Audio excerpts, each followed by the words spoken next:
Good afternoon, guys. Welcome along. It is almost 2:15 on Monday, the 6th of November 2023, and we are at year one, week 31, into this approximately 8-year fire experiment. Guys, let's start off by having a quick look at the notifications. So today we've got biggest stocks before earnings, high volatility, that's Expedia, surging 17%. I wonder, is that the same Expedia that I've used in the past for travel? And if it is, I wonder how badly they were hit during the pandemic, because a 17% surge now might mean that they're actually only beginning their climb back again. If you're interested, you could go and have a look at the history on Expedia price, just to see if what I'm saying is right or if it's nonsense. SQ takes off, Block soars 14%. I don't understand how you get Block from SQ, but anyway, not to worry. And Apple down 2% pre-market as cautious outlook outweighs record iPhone sales. Right, okay, I think what I'm understanding from that statement is that Apple have expressed some caution themselves, but iPhone sales are at a record high. Well, I suppose if that's the case, it can really only go one way from there. So that caution is probably well founded, you would think. Guys, let's have a little look at the market. Now, if you read the description for the video, you'll see I've pretty much left it as was. What a difference a week can make, and it certainly has. I've actually sort of flattened this out a bit to kind of give us something a bit more like our normal looking graph, but whenever I landed on it this afternoon, it actually looked a bit more like that.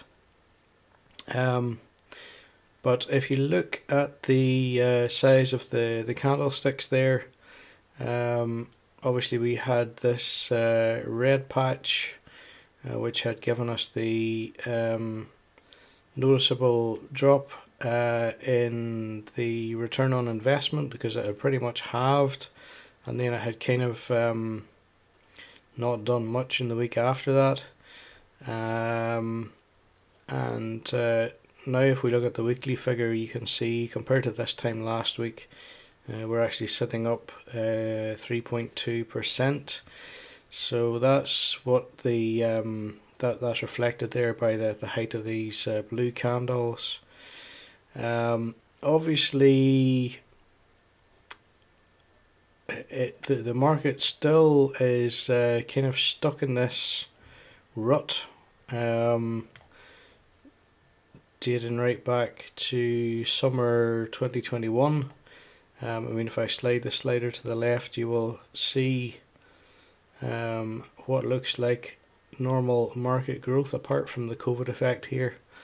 But apart from that, everything else is pretty much normal market growth and movement. That's as far as I can go there.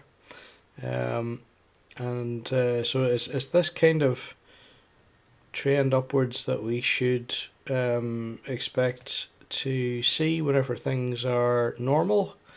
And we haven't seen that for the past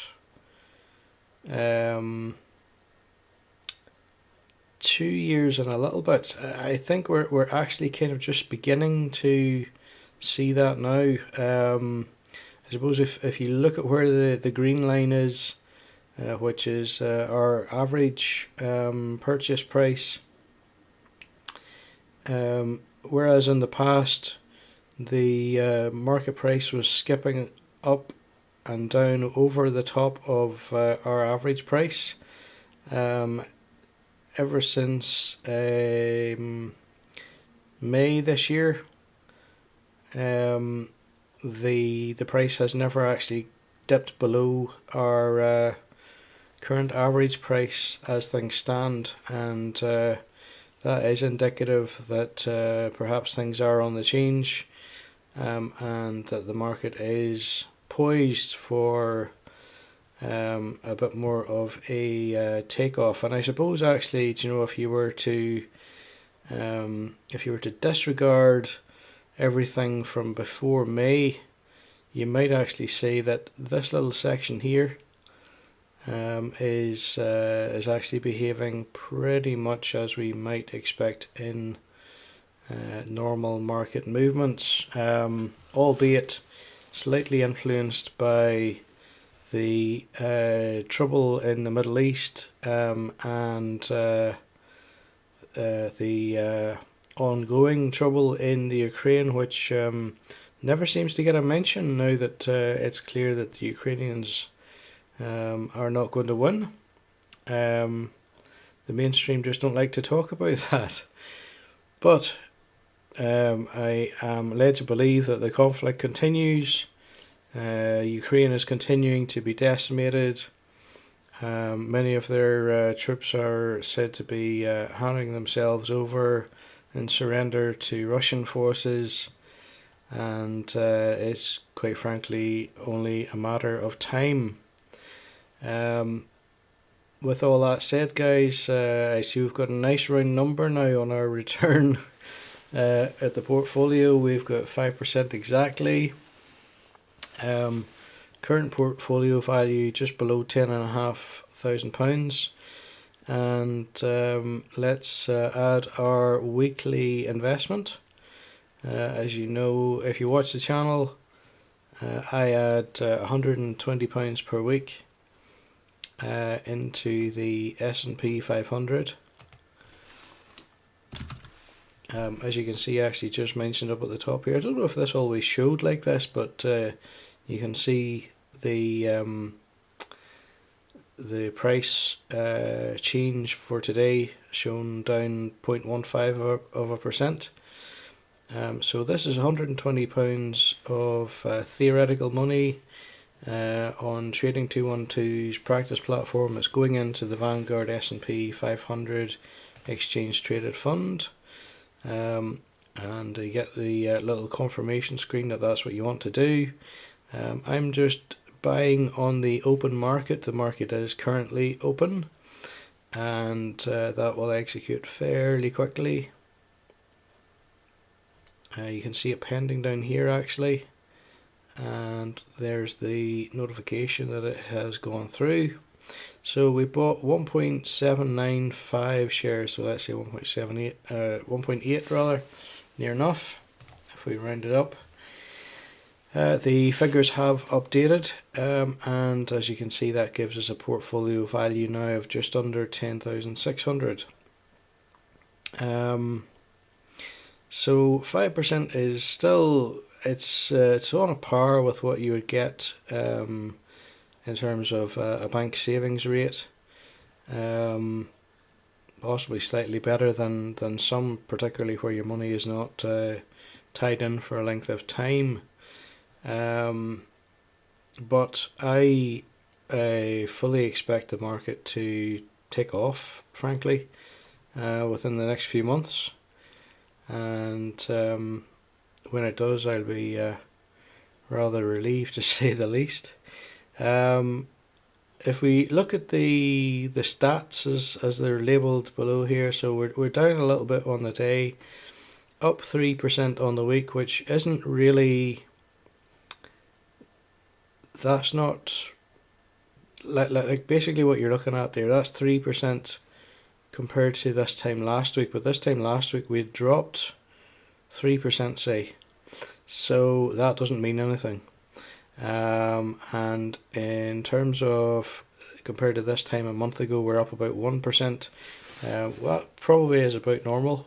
compared to this time 3 months ago, down 0.6%, and compared to this time 6 months ago, we're up 8%. 8% would be a bit much in a normal economic year, but I suppose where the market is in a recovery phase, actually that would be okay. Typically, the year or a couple of years after a market crash, going back historically in recent times, we have seen growth of in around 20% to even 30% for the year. So 8% is that's okay. 6.5% compared to this time last year, that honestly means nothing. It is just the roller coaster, and quite frankly, all of these figures are kind of a bit nonsensical in view of the roller coaster, and it is just wherever the the period of time appears to coincide on that trajectory there. Guys, I feel as if I have talked too long and possibly talked wrong as well. I'm not sure if that's a fair comment, but those are my thoughts for the day at least. I will be back next week with more. If you found this video interesting, feel free to give it a thumbs up. Please consider subscribing to the channel. Once I get my thoughts clear on where would be a better location for the channel, I will make that known and start to make the transition. Feel free to actually throw suggestions in the comments, because I'm always interested to see what suggestions people have. Basically, I would like somewhere that people can go where they can see the journey, they can look at past videos, and also somewhere that I can stream live to in real time. So those are the conditions, is maybe the wrong word, but those are the wants. That's what I would be looking for. And if you've got any suggestions for me, please pop them below. Guys, thank you for watching. Have a great end to your Monday, and I will no doubt see you again back here next week.